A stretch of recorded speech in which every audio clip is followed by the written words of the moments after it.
All right, thanks for tuning in to Leading Forecast. I wanted to do this vlog discussing the severe weather threat for next week here. I think it'll probably come in midweek, but there's going to be severe weather threats across the nation, especially once we get past Sunday and into Monday. This is as we get into Sunday. You can see we do have a sea text here across the central portions of the United States, out across Oklahoma, South Kansas, maybe even northern Texas with this. But I think some hail, maybe some gusty winds with this. I don't think we'll see any kind of a major tornado risk on Sunday. But as we get into the day 4, 5, and 6 outlook, you can see day 4 out across northwestern Kansas, and then into eastern Kansas, Oklahoma, northern Texas, western Arkansas, and western Missouri. That's where we see the day 5 outlook. And then day 6 comes into the Mississippi River Valley, down all the way almost to the Gulf Coast. I think this will be extended north, maybe even northern Indiana, northern Illinois getting in on some action possibly as we get into Wednesday. We'll just have to wait and see how this low tracks. We do still have some model differences. Let's go on over. This is the 500 millibar pattern. As we get into tomorrow, you can see a little shortwave trough coming in across the Great Lakes region, a little disturbance, and you can see this piece of energy right here. This will help spark some showers and thunderstorms out across northern Illinois tomorrow. I don't think any of these will be severe, but there could be maybe some small hail or gusty winds, but nothing too major as far as thunderstorms tomorrow. We'll skip ahead to Monday, and here's the 500 millibar trough. This is a long wave trough starting to come in. You have a closed off low sitting right here across the northern portions of the United States, and then another bigger one starting to kind of break off from the northern jet stream, working its way down, and we'll have to watch how that one progresses.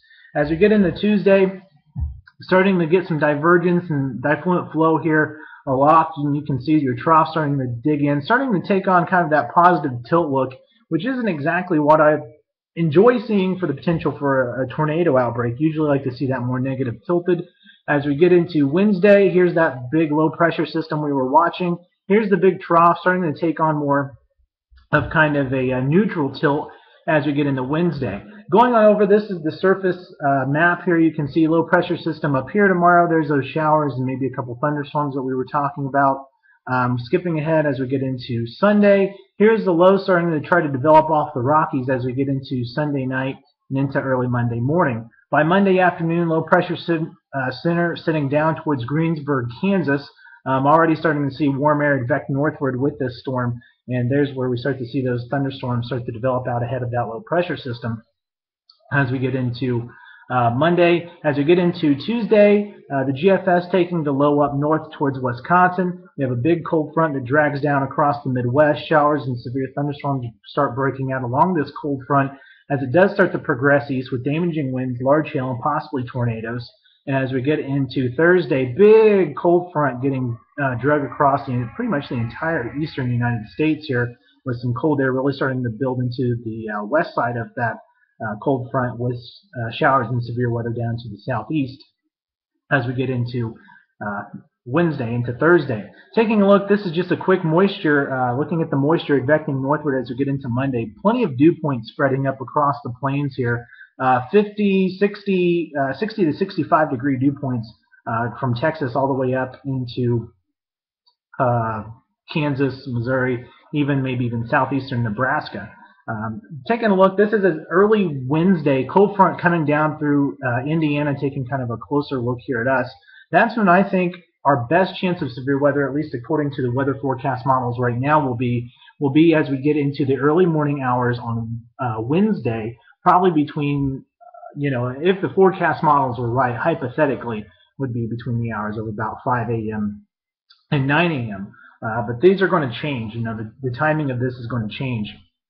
And so this isn't exact yet. You can see dew points really starting to rise here across the area as we get into the early morning on Wednesday. Here's the 500 millibar trough. Still on kind of that more positive tilt. We do see a little shortwave kind of coming through with this piece of energy. That's going to be something to watch as we get into early Wednesday morning. And then we take a look at the low-level winds here, and you can see some very strong winds blowing in the low-level jet here from the southwest.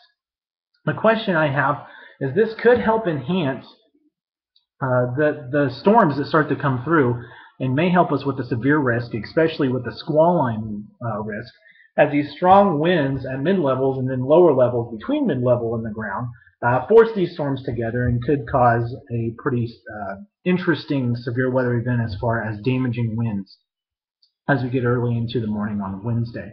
Another thing we have to watch out for is, of course, precip. This model breaking out right around an inch of precip, an inch and a quarter. But we do have some models, including the other models we look at, like the Euro and the GEM, indicating that we could see as much as 2 to 3 inches of rain in some of these. So we'll just have to wait and see. This is a forecast that we really have to nail down over the next several days.